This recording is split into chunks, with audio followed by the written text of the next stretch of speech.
So there's a lot to talk about the State of the Union. The first thing I want to talk about is Nancy Pelosi's reaction afterwards, where she ripped the speech up in front of the cameras to make sure that the cameras could see behind Donald Trump's head.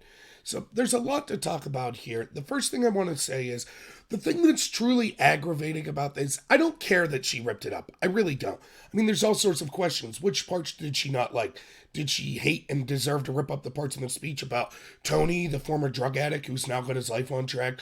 Or how about the soldier reuniting with his family? Or how about the family whose daughter was killed by al-Baghdadi? Which part was she ripping up specifically? Maybe when she didn't clap for unemployment numbers being at record lows for minorities. Is that what she was angry about, ripping up? Because that's how little they care about those type of things. But that's fine, she ripped it up. That's not what really bothers me. What bothers me is that Nancy Pelosi is one of the fakest people in Washington, and as are many of the Democrats. You can say what you want about Donald Trump, but he is authentic. What you see is what you get. He wears his heart in his sleeve, he'll go after people, etc. Pelosi is just as spiteful, goes after people just as much, except she tries to play this moral high ground. This is a metaphor for the entire Democrat Party. They say, oh, we're bringing people together. Oh, it's solemn and we're civilized and we do things seriously. And yet here you go with this rip. Remember last year when she gave that mocking applause to Trump? She did that to Trump. Now this year ripping up the paper. Wasn't this the woman just 3 weeks ago that was telling us, it's a very solemn day. It's so solemn that we have to impeach Trump. Oh, it's such a solemn day. You know it's a lie. All of the Democrats acting like it's solemn, and then as soon as the cameras talk of, they're yucking it up. Her acting like she's so civilized and bringing the country together, then ripping up the State of the Union in front of cameras. That's what's aggravating.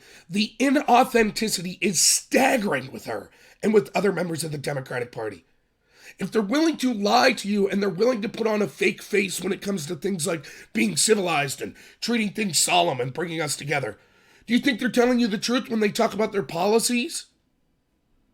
They're just pro-big government, pro-establishment, pro-globalist. They want total control. They're fake people. They have contempt not just for Donald Trump, but all of his supporters, as they say all the time.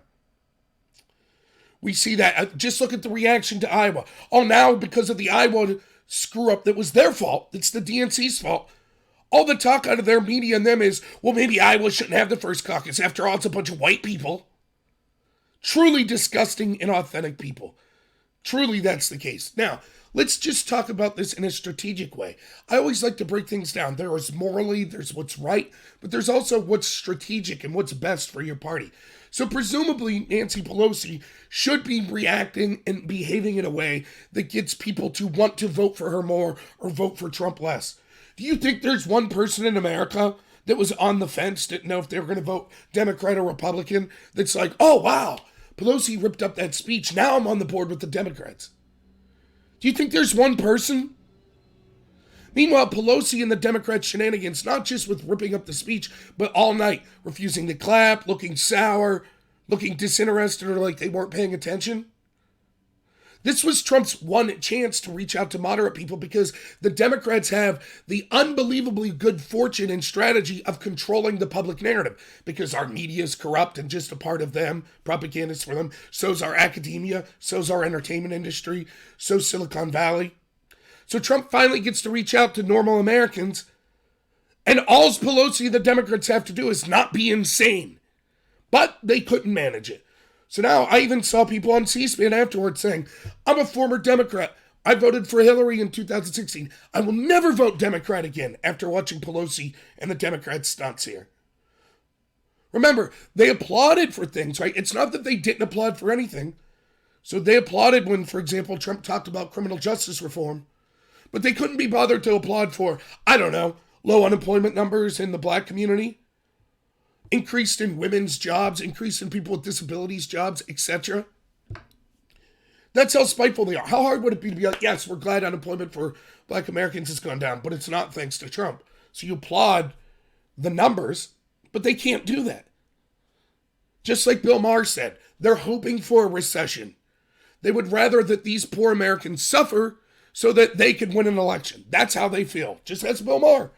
That's how the Democrats feel, and it's becoming obvious to the American people. Also, notice one of the only times the Democrats applauded for Trump was when he was talking about meddling in Venezuela's affairs. Here's the same party that's apparently furious and wants to impeach Trump when it comes to talking with Ukraine and meddling in Ukrainian affairs. But when it comes to Venezuela, they're all on board. Hypocrites, every last one of them.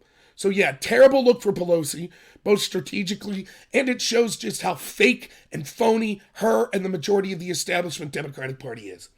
Hey, if you like this video, please like and subscribe. I'll be putting more videos out today on the State of the Union.